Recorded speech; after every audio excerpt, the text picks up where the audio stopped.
What's going on? Brian Tong here, and welcome to the Apple Buy for all the good stuff, the bad stuff, and everything in between inside the world of Apple. Now, we gave you a breather from it last week, but there's a new flurry of iPhone 5 news, starting with a report from All Things D that claims Apple's iPhone media event for the iPhone 5 is scheduled for October 4th, but it could also change at any time. It will be Tim Cook's first cookie note, and who doesn't like cookies?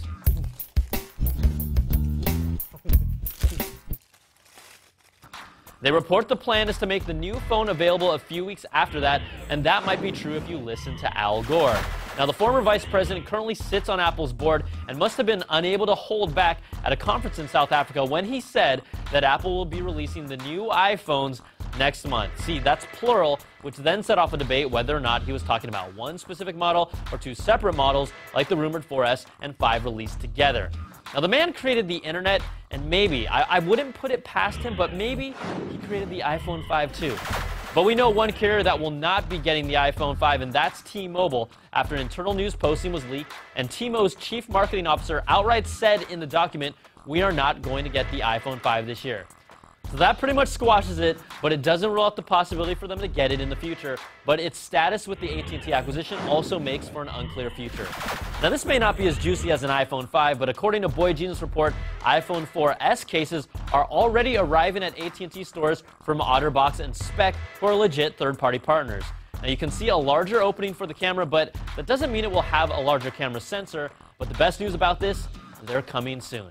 Now, there hasn't been much chatter on the iPod Touch front, but MacRumors reports the next revision will be very minor, with the main change being a color option for white.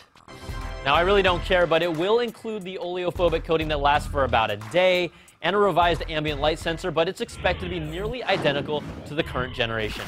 All right, let's take a quick break, and if you hate fingerprints, Donald Bell will show you how to make a free iPad stylus.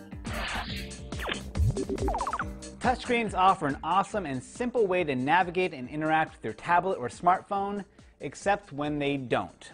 When it comes to detailed control, something like drawing or writing, it can be really useful to have a pen. But not just any pen will work, since it's not a matter of pressure, but an issue of electric conduction. You can buy a compatible stylus for as little as $5, but what if you need something right now? Well, in this CNET how-to, I'm going to show you how to make a touchscreen pen that's essentially free, assuming that your boss will look the other way if you raid the supply closet. So here's what you'll need. You'll need a pen, a paper clip, and a sponge. Now, make sure that the pen is one of those that you can pull apart. You'll also need 3 tools: pliers, scissors, and a drill. First step, pull the pen apart and remove the ink cartridge. Keep it around though, you'll need it later. Next, slice a little rectangular wedge off of the sponge. You're going to be squeezing a chunk of this through the barrel of the pen, so make sure it's small enough to get in, but thick enough to stay put. Any sponge should do, as long as it has a little moisture in it, and you can always test it out by using it directly on your screen. Next step, drill a hole into the pen barrel. The hole needs to be big enough for the paper clip to get through. Now, shove the sponge through the barrel so that it pokes out of the tip. Then, put the pen back together, and finally, flatten out that paper clip and poke one end of it into the hole that you made, just so that it's jabbing the sponge, and then wrap the rest around the barrel. So long as your hand is in contact with the metal, it'll carry an electric charge through the sponge and to the screen. Now, it won't work if the sponge is completely dried out though, but a few drops of water should get you back in business. So there you go, a DIY capacitive stylus you can use with any tablet or smartphone. It's not pretty, but the price is right, it's easy to customize, and you can make one in just a few minutes. For CNET.com, I'm Donald Bell. I love arts and crafts time. It's my favorite part of the day, second to nap time. Now, we always like to take a peek into the crystal ball of the Big A, and a new patent filing shows how Apple plans to have iPhones and other Apple devices communicate with things like a downtown parking meter, garage or home door, or even a cash register. It plans to adopt other wireless standards to allow iOS devices to effortlessly sync with future smart devices and appliances by forming connections with a specific parking meter or register in a store.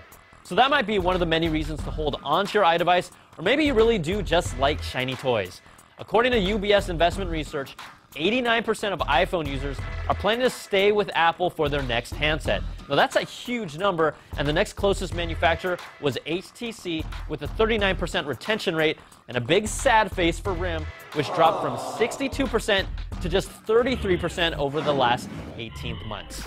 All right, guys, to the quick bites. We beat up on the final release of Final Cut Pro X, and Apple has responded by releasing an update that supports XML formatted projects and other missing features, while multicam editing and broadcast video output support is still coming next year. And they're also throwing in a 30-day free trial, so, guys, give it a try. Also, did you guys know that Apple finally launched the 3G version of the iPad 2 in China? Well, neither did we, and neither did people in China. Apple planned for it, but look at those lines of invisible people. I've never seen so many. The employees outnumbered the scalpers and security guards too, and the devices have been out on the gray market for a while, so that was probably a deterrent. And the biggest turnoff, the 16 gig version sold for the equivalent of $721 US. Ouch. Now, the Wisconsin Library has launched a program that allows customers to borrow iPads instead of books. The iPads are loaded with over 1,000 ebook classics, audiobooks, and apps. You can either use them in the library or take them home for a week, and I feel sorry for the person that has to clean them. And Apple is also starting a new program of their own that lends an iPad to retail employees for a week, according to CNET. The program is only available at the San Francisco store and might roll out to others, but let's just see how long it takes for us to find one of these in a bar. I'll give it a week. All right, let's announce the winners from our Spec Products MacBook Air case giveaway. The correct answers to the different foods the Iron Chef MacBook Air sliced up at the end of the show are mushrooms, lettuce, shrimp, and an apple. Now, a lot of you missed the mushroom and thought it was like a potato or a cookie, so you guys need to pay attention.